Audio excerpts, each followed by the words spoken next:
Something happened with you that hasn't happened before. Not in any of the relationships that preceded yours, not with any of the people who came close and then left, not in any of the connections the avoidant has moved through across the full history of their relational life. Something different occurred, and the avoidant knows it, even if they have never said it, even if the architecture of their psychology makes saying it one of the most difficult things available to them. They watched you do something that nobody before you managed to do. They sent everything they had. The distance, the cooling, the subtle devaluation, the manufactured ambiguity, the hot and cold oscillation that has ended every previous relationship with reliable efficiency. And you didn't break. You didn't chase in the way that confirmed the threat assessment. You didn't leave in the way that confirmed the abandonment wound. You didn't collapse into anxiety or harden into anger or perform indifference as a counter strategy. You just stayed, grounded, present, genuinely, unmistakably yourself. And that specific, unprecedented quality of remaining intact through everything the avoidance fear threw at the connection is doing something to them that they have absolutely no framework for. The attacks are not conscious. This needs to be established clearly and without the softening that sometimes makes it sound like an excuse, because it is neither an excuse nor an irrelevant detail. It is the central fact without which the entire dynamic is misread. The avoidant who runs the deactivating strategies, who finds fault at the moment of genuine closeness, who creates distance precisely when the relationship is reaching something real, who introduces ambiguity into what was becoming clear, is not executing a deliberate campaign against the connection. They are not sitting with a plan, calculating how to manage your investment downward, consciously engineering the conditions that will eventually make you leave. What they are doing is surviving in the only way their nervous system currently knows how to survive the specific threat that genuine intimacy represents. The deactivating strategies are automatic. They run below the threshold of conscious intention with the same involuntary efficiency as a flinch response to an unexpected loud noise. The avoidant doesn't decide to find fault. The fault finding arises, generated by a threat response system that has learned to produce reasons for distance whenever closeness reaches a level that activates the original wound. The avoidant doesn't decide to go cool. The cooling happens as the emotional regulation system deploys the suppression strategy that has always kept the felt intensity of attachment within the narrow bandwidth that the nervous system can tolerate. Understanding this matters not because it removes accountability. The avoidant is responsible for the impact of their behavior regardless of its unconscious origins, but because it changes what the attacks actually mean. They are not evidence that the avoidant doesn't care. They are evidence that the avoidant cares enough that the nervous system has activated its most aggressive protective response. The intensity of the attack is, in this specific and counterintuitive sense, a measure of the significance of the connection. Nobody deploys maximum defense against something that doesn't represent maximum threat. And maximum threat in the avoidance internal landscape is maximum love. The attacks take different forms depending on the individual avoidant, their specific history, and the particular flavor of their defensive architecture. But they have recognizable categories that are worth mapping in detail, because understanding what form the attack is taking in any given moment is what allows the person on the receiving end to respond to the fear beneath it rather than the behavior on the surface of it. The first and most common is the devaluation attack. This is the fault-finding strategy operating at full capacity. The sudden, apparently sourceless increase in criticism of the relationship, of you, of the dynamic between you. Things that were never problems before become problems. Qualities that were previously appreciated become sources of friction. The avoidant finds themselves, and this is important to understand as the experience from their side, genuinely feeling the irritation, genuinely perceiving the flaws. The mechanism is not producing manufactured complaints that the avoidant privately knows are exaggerated. It is producing a genuine perceptual shift, a reorganization of how the relationship and the person in it are being experienced. That serves the regulatory function of reducing the felt significance of the attachment. The devaluation attack is designed to produce one of two responses from you: either defensive justification, an attempt to argue against the criticism, to demonstrate your value, to address the complaints as though they were accurate, or hurt withdrawal.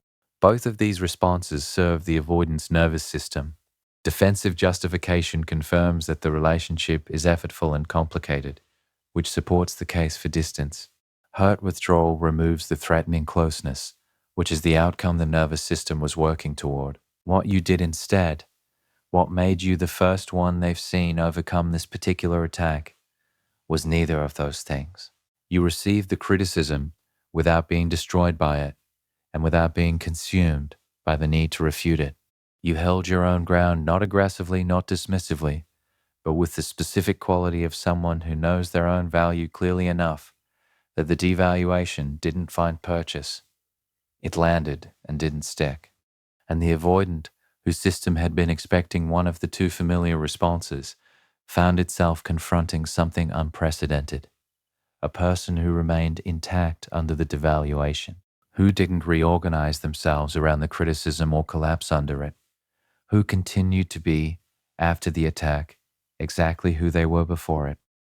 The second category is the ambiguity attack. This one operates more subtly than devaluation and is in some ways more psychologically destabilizing for the person on the receiving end, because it doesn't give them anything clear to respond to. It is the strategic introduction of uncertainty into what was becoming clear, the pulling back of explicit statements of feeling, the replacement of direct communication with vague, deniable signals that could mean multiple things and therefore mean nothing reliably. The reduction of availability, not complete withdrawal, not enough to constitute a definable retreat, but enough to introduce the specific anxiety of not knowing where you stand. The ambiguity attack is designed to activate the pursuing person's attachment, anxiety, to make them focus on the uncertainty rather than on themselves, to redirect their attention and energy toward the project of decoding the avoidance signals, which keeps them occupied and keeps the avoidant in a position of relative power within the dynamic. When it works, when the person responds to the ambiguity by increasing their own anxious monitoring of the avoidance behavior, by directing more energy toward securing the connection than toward their own life and well-being, it confirms the nervous system's assessment that the relationship is a source of instability and therefore a justified target for distance. What you did with the ambiguity was different. You tolerated it without being consumed by it. You noticed it without reorganizing your life around decoding it. You continued to invest in your own existence, your own interests, your own relationships, your own sense of self and direction. At the same level, you were investing in them before the ambiguity arrived. And occasionally, when the ambiguity reached a level that genuinely required clarity, you asked for it directly, not anxiously, not with the underlying message that you needed the reassurance to remain okay, but from the grounded position of someone who simply preferred clarity and was willing to name that preference without making it a crisis if the clarity wasn't immediately forthcoming. The avoidant encountered, in your response to the ambiguity attack, something their system had no established response to: a person who didn't take the bait, who remained present and genuine and self-possessed in the face of manufactured uncertainty, who communicated through the quality of their continued engagement rather than through anything explicitly said, that their fundamental okayness was not contingent on the avoidant's current level of explicit investment.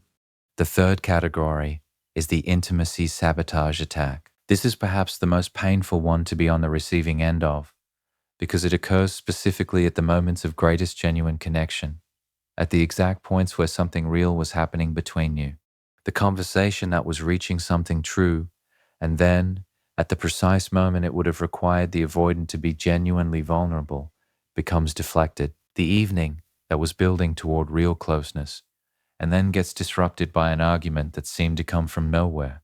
The moment of tenderness that produces, almost immediately, a behavioral shift toward distance that is so jarring in its timing that it can feel like a deliberate punishment for having allowed something real to happen. It is not a punishment. It is a terror response. The intimacy reached a depth that crossed the threshold of the avoidance window of tolerance, and the system responded by generating an exit. The argument, the disruption, the sudden shift, these are the form the exit takes, and they serve the function of all exits in the avoidance emotional life, which is the restoration of the regulated distance that genuine closeness temporarily collapsed. What you did with the intimacy sabotage, and this is the part that the avoidant genuinely did not see coming, the part that distinguishes your navigation of this attack from everyone who came before you, was that you didn't abandon the genuine moment that preceded it. You allowed the disruption to be what it was, a disruption, temporary and understandable, and not the final word on what had just existed between you, without treating it as a retroactive erasure of the real thing. You held the memory of the genuine moment alongside the disruption that followed it, and you did not allow the disruption to revise your understanding of what the genuine moment was. This is an extraordinarily sophisticated response to one of the most destabilizing things the avoidance sphere can produce, because the intimacy sabotage works, when it works, by making the person on the receiving end doubt the realness of what preceded it. If every genuine moment is immediately followed by something that damages or destroys it, the mind begins to question whether the genuine moments were genuine at all, whether the warmth was real or performed, whether the connection was something or nothing.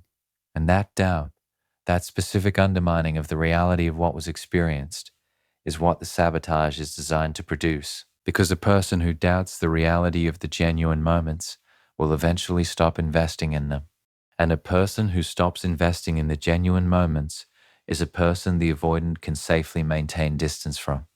You didn't doubt, you held both, the genuine moment and the disruption, without needing to collapse them into a single coherent narrative that resolved the contradiction between them.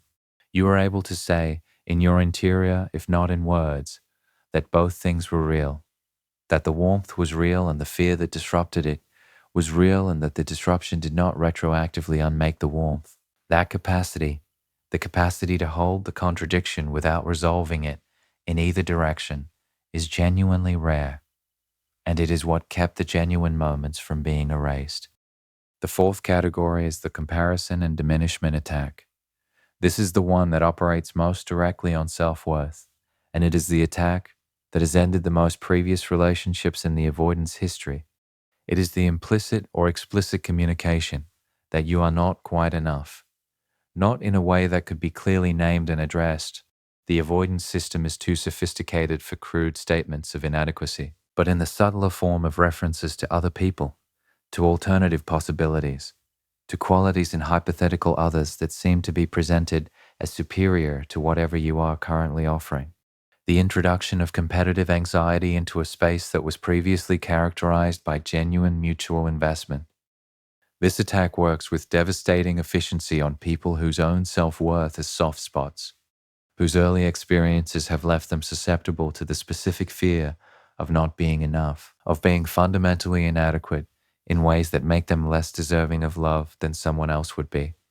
When this attack finds those soft spots, it activates a cycle of increasing effort to prove worth, which increases the felt pressure on the avoidant, which increases the deactivating strategies, which produces more comparison and diminishment, which produces more proving effort. The cycle tightens until the person either exhausts themselves or the avoidant deactivates completely. With you, the attack found either no soft spots or soft spots that were solid enough to hold. Not because you are without insecurity. Everyone carries some version of the fear of inadequacy, but because your relationship with your own worth was sufficiently established that the avoidance implicit comparisons didn't destabilize it at the foundational level. You noticed the attack. You felt the sting of it. You did not pretend it was painless, but you did not reorganize your self-concept around it. You did not begin the exhausting project of proving your value against a moving standard that would never declare you sufficient, because the insufficiency was never really the point. The avoidant, running the comparison and diminishment attack and watching it fail to produce the expected cycle, encountered something their previous relational experience had not prepared them for, a person whose worth did not appear to require the avoidant's recognition to remain intact. And that That self-possessed relationship with one's own value is, to the avoidance nervous system, one of the most genuinely attractive qualities a person can possess. Not because the system was looking for it, but because it is, at the neurological level, the signature of secure attachment. And secure attachment, even when the avoidance conscious processing responds to it with another round of deactivating strategies, is what the attachment system underneath the avoidant architecture has always been oriented toward. The fifth category is the emotional unavailability attack. This is the withholding of the specific quality of presence that the relationship has established as its emotional currency. If the relationship has been characterized by a certain quality of genuine exchange, this attack reduces or eliminates that exchange without explanation. The depth of conversation that was available yesterday is not available today. The emotional attunement that was present last week is absent this week. Not because anything external has changed, but because the avoidance system, having assessed the current level of intimacy as threatening, has deployed the withdrawal of relational warmth as a regulatory mechanism. The emotional unavailability attack is designed to test whether you will demand the return of what was withdrawn, whether you will make the loss of warmth a crisis that requires immediate resolution, whether your need for the specific quality of connection that has been established between you is strong enough and anxious enough to make you pressure the avoidant toward a reinstatement of intimacy that their system is not currently able to sustain. If you do demand it, if the withdrawal activates enough anxiety that you begin pressing for the return of the warmth, the avoidance system has achieved its goal. The pressure confirms the threat assessment. The intimacy becomes associated with obligation and anxiety rather than with genuine mutual desire. And the distance that the system was seeking is now justified by the pressure that the demand represents. You did something different. You acknowledged the withdrawal without making it an emergency. You communicated in the specific way that only genuine security can communicate. That you noticed the reduction in warmth and that you preferred the warmer version of the relationship, while simultaneously demonstrating that your fundamental stability was not contingent on its immediate return. You gave the avoidant room to return to warmth on their own momentum, rather than under the pressure of your need. And in that room, that specific, generous, self-possessed extension of undemanding space, the avoidant found, perhaps for the first time, that the return was possible without the return being forced. What all five of these attacks have in common? What makes your overcoming of them so significant to the avoidant, so unprecedented in their relational history, so genuinely disorienting to a psychology that expected the familiar outcomes, is that each of them required you to respond from your own center rather than from reactivity to theirs. Each of them presented a specific pull toward defensive justification, toward anxious pursuit, toward self-doubt, toward demand for reassurance, and you resisted the pull, not through gritted teeth and sheer willpower, through the grounded, genuine, self-possessed quality of someone who knew who they were clearly enough that the avoidance, fear-driven attacks couldn't fundamentally revise that knowing. That quality is what the avoidant has never seen before, not because the people before you were inadequate. They weren't. They were responding to genuinely destabilizing behavior with genuinely understandable responses. The pursuit in the face of withdrawal is a reasonable response to withdrawal. The demand for clarity in the face of ambiguity is a reasonable response to ambiguity. The self-doubt in the face of devaluation is a reasonable response to being repeatedly told, however implicitly, that you are not quite enough. The responses were human and understandable, and the people who had them were not failing. They were encountering something genuinely difficult and responding with the resources they had available. What you brought was a different set of resources that allowed you to stay present to the fear beneath the behavior, rather than simply reacting to the behavior on the surface. To respond to the avoidant's actual experience, the terror of genuine intimacy, the desperate attempt to regulate against the significance of the connection, rather than to the form the terror was taking, to see through the attack to the attachment need underneath it, and to address the attachment need while declining to be destabilized by the attack itself. The avoidant is now in a position they have never been in before. All the standard moves have been made. The deactivating strategies have run at full capacity. The attacks have been deployed with the same efficiency that has reliably ended every previous relationship. And you are still here, intact, present, genuinely yourself, not performing survival, not white-knuckling through the difficulty, but actually, organically, from the genuine foundation of your own selfhood, still here. This produces in the avoidant a quality of disorientation that is unlike anything the psychology has previously generated, because the entire architecture was built on a foundational assumption that has now been empirically disproven. The assumption was that genuine closeness always leads to the kind of threat that makes distance necessary, that everyone, eventually given sufficient activation of the deactivating strategies, either pursues in ways that confirm the threat or leaves in ways that confirm the abandonment word, that the self-protective retreat is always, eventually, justified by the outcome. You have not justified it. You have, through the accumulated evidence of your continued, genuine presence through every attack, demonstrated that the foundational assumption was wrong, not argued it. The avoidance system doesn't update through argument. Demonstrated it, experientially, in the most convincing possible terms, which are not words but lived reality. What happens in the avoidant after this demonstration is subtle and significant, and moves in ways that are not always visible on the surface. The threat assessment begins to differentiate. Where the system previously treated genuine intimacy as an undifferentiated threat, closeness equals danger, regardless of the specific person or the specific circumstances.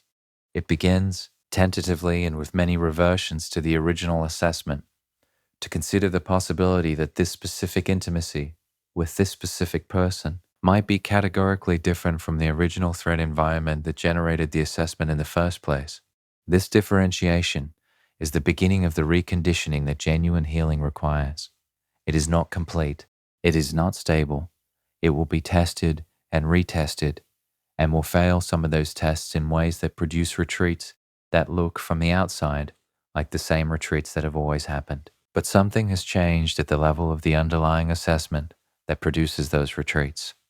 The certainty that closeness equals threat has acquired a crack, a specific U-shaped crack generated by the specific evidence of your specific behavior over the full duration of your specific relationship with this specific avoidant. That crack is more significant than it looks, because the nervous system that generated the original assessment is the same nervous system that is now running the evidence of your survival of the attacks against it. The evidence is accumulating, the crack is widening, and the assessment that has been running unchanged since childhood, that closeness equals danger, that genuine attachment must be managed and rationed and eventually defeated, is encountering, perhaps for the first time, data that it cannot reconcile with the conclusion it was trained to produce. The avoidant who is in the middle of this process, who is experiencing the disorientation of having the foundational assumption challenged by experiential evidence they cannot dismiss, is not a comfortable person to be around. The disorientation produces its own wave of attacks, often more intense than the ones that preceded it, because the system is escalating its defensive efforts in response to the increasing failure of the previous efforts to produce the expected outcome. This is the phase that breaks the most resilient people. The moment when, having survived everything that came before, the attacks intensify rather than diminish, and the person on the receiving end, who has done so much, held so much, reaches the limit of what they can continue to absorb. If you are in this phase, it is worth knowing what it represents. It is not regression. It is the system's last significant push against the evidence that has been accumulating against it. It is the avoidance fear. Having failed to produce the expected outcomes through the standard attacks, deploying everything it has left in a final attempt to restore the familiar distance before the evidence becomes too substantial to ignore. Whether you can sustain through this phase is a question that only you can answer, and the answer is not obligated to be yes.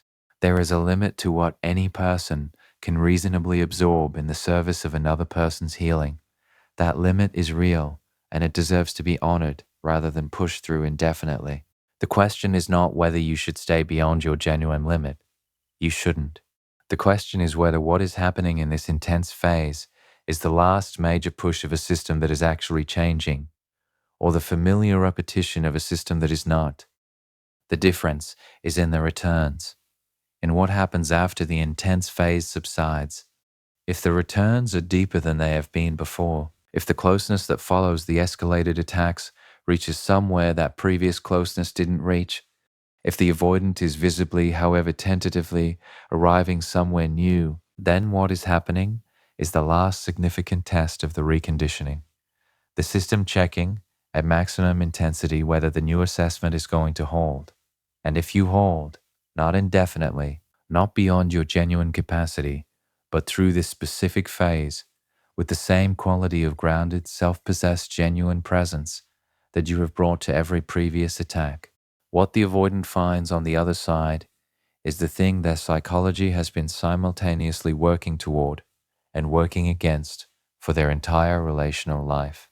The evidence that the foundational assumption was wrong, that closeness does not reliably lead to the pain that made distance necessary, that this person, you, specifically, is genuinely safe to be close to, that the wall that has been the central architectural feature of their emotional life is not, as it always claimed to be, the thing standing between them and annihilation. It is the thing standing between them and you are still here, having overcome every attack, having remained, through all of it, genuinely and unmistakably yourself. That is not something the avoidant psychology has a precedent for. It is not something their relational history prepared them to encounter. It is in the most precise and significant sense available, something new, and new in a psychology that has been running on the same foundational assessment since childhood, is the rarest and most valuable thing, and the avoidant, standing in the unprecedented reality of having been unable to drive you away, having deployed everything, having run every strategy, having sent the full force of their fear against the connection and found it intact on the other side, is standing, for perhaps the first time, in the genuine possibility of something different.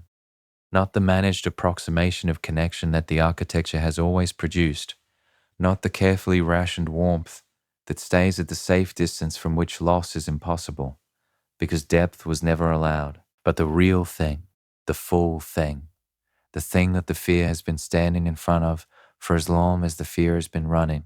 You showed them it was possible to reach it, not by dismantling the fear, not by arguing against the architecture, but by being, through every attack and every retreat, and every attempt to reduce you to a manageable size, still, completely, and genuinely here. That is the first time they have seen it, and it changes everything about what they now know is possible.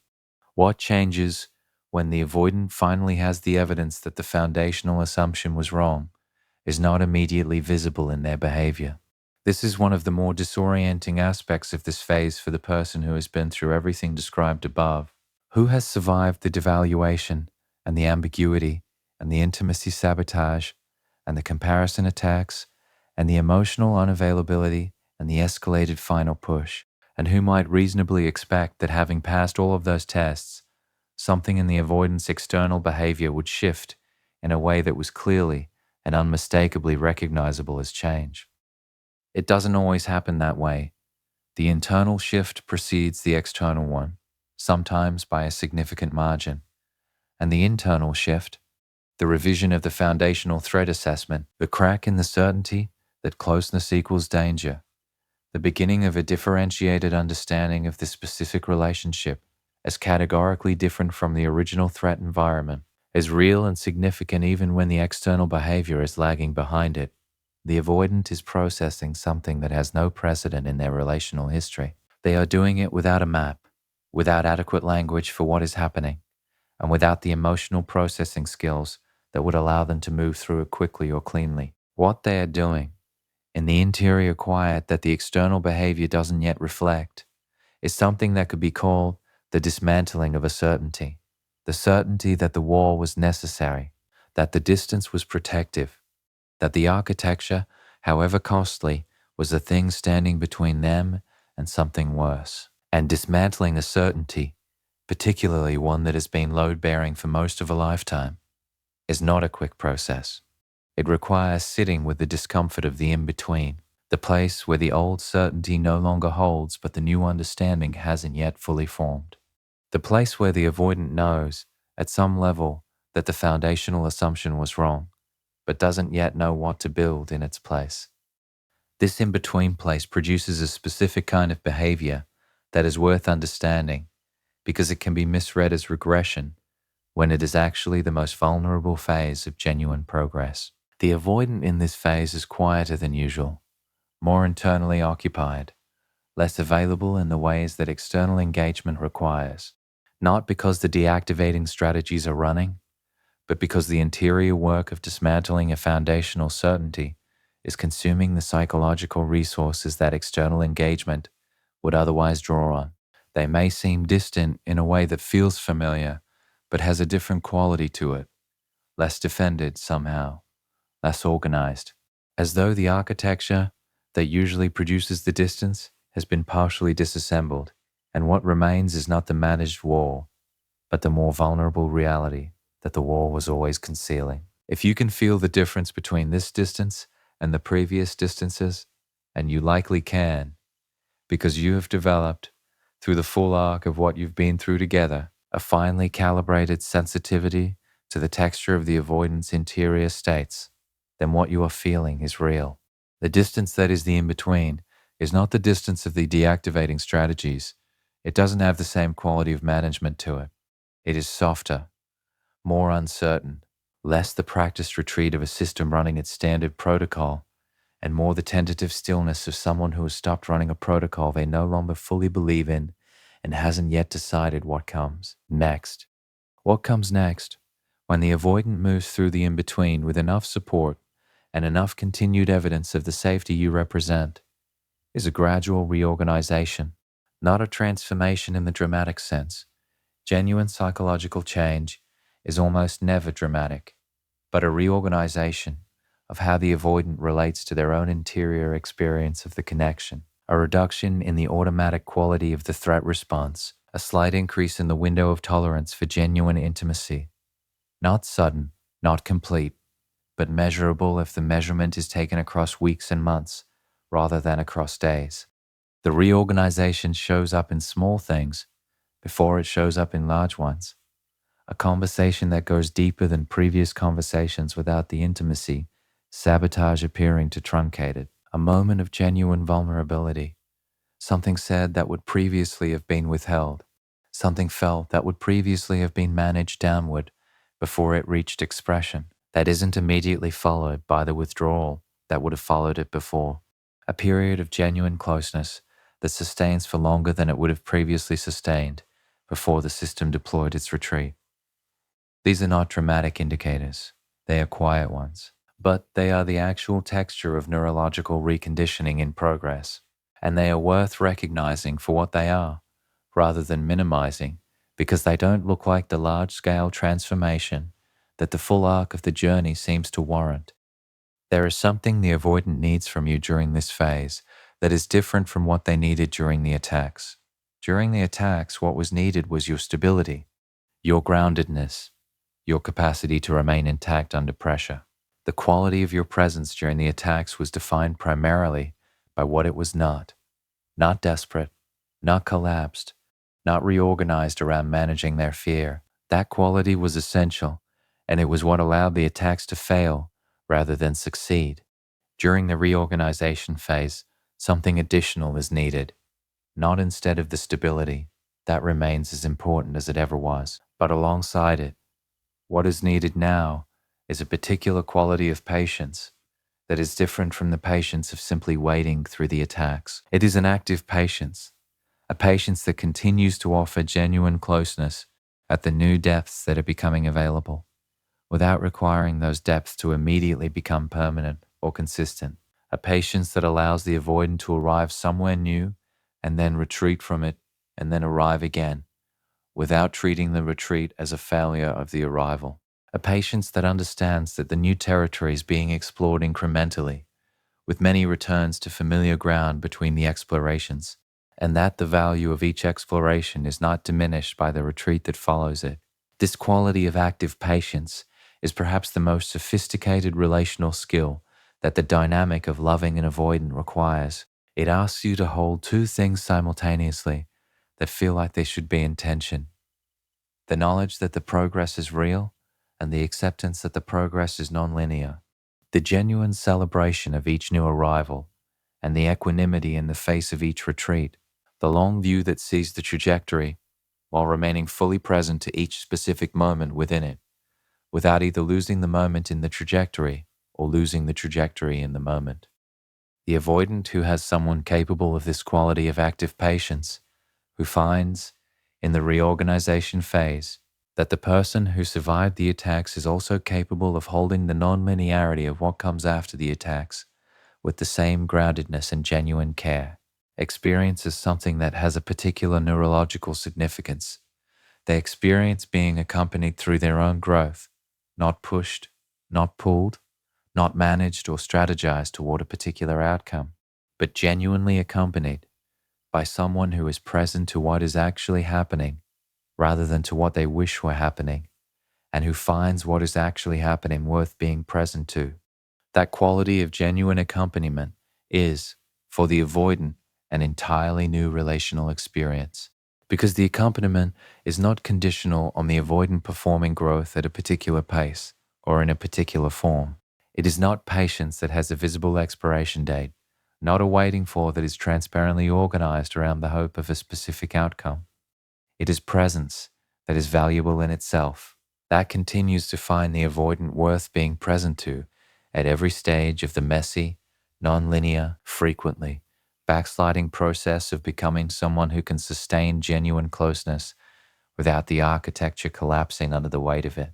For a person who has spent their relational life expecting that genuine presence was always conditional, that the warmth was always, at some level, a transaction whose terms required them to eventually become more available than they currently were, this quality of unconditional accompaniment is disorienting in a completely different way than the attacks were disorienting. It doesn't produce the threat response. It produces something quieter and more destabilizing in its own way. It produces the gradual, uncertain, occasionally overwhelming recognition that they are being loved, not for their potential, not in spite of their limitations, but as they actually are, in the specific, imperfect, non-linear, frequently retreating reality of who they actually are right now. Being loved as you actually are, when you have spent your entire life believing that who you actually are is the thing that must be concealed in order to be acceptable, when the defended presentation has been so total and so long maintained that the difference between the presentation and the self beneath it has become almost impossible to feel, is not a comfortable experience. It is, in the short term, almost as threatening as the original intimacy was, because it requires the avoidant to acknowledge that the self beneath the presentation is visible, is known, is being directly addressed rather than the presentation being engaged with as though it were the whole person. You know the difference. You have, through the full arc of the attacks and the survival and the in-between and the reorganization, developed an understanding of the avoidance interior that is more complete and more accurate than the understanding most people in the avoidance life have ever had. You know the fear beneath the devaluation. You know the wound beneath the ambiguity. You know the love beneath the pullback. And you are still here, still genuine, still addressing what is actually present, rather than managing the presentation as though the presentation was sufficient. That knowing, your specific accumulated, experientially developed knowing of who the avoidant actually is simultaneously the most threatening and the most needed thing they have ever encountered. Threatening because it removes the protection of the presentation. Needed because the presentation was never what they wanted to be loved for. The self beneath it was always what they hoped, however silently and however hopelessly, might be found worth loving. You found it worth loving. Through everything. Through all of it. And the avoidant, standing in the unprecedented reality of being genuinely known and genuinely loved, and genuinely accompanied through the messy, non-linear work of becoming someone who can receive that love without immediately destroying it, is standing somewhere entirely new. What they do with the newness is, ultimately, their choice. It will always be their choice. The reconditioning that your presence has made possible does not remove the avoidance agency. It expands it. It creates, for the first time, the genuine option of choosing differently. Not because the fear has disappeared, but because the fear is no longer the only information available. Because alongside the fear, there is now the accumulated evidence of your survival of every attack, the experience of the in-between, the reality of the reorganization, and the specific, unprecedented knowledge that this particular closeness with this particular person has been tested at every level the avoidance system knows how to test it, and has been found survivable. More than survivable, worth surviving for, worth the exposure that it requires, worth the ongoing, imperfect, frequently uncomfortable work of remaining present to it, rather than retreating into the familiar distance where loss is impossible because depth was never reached.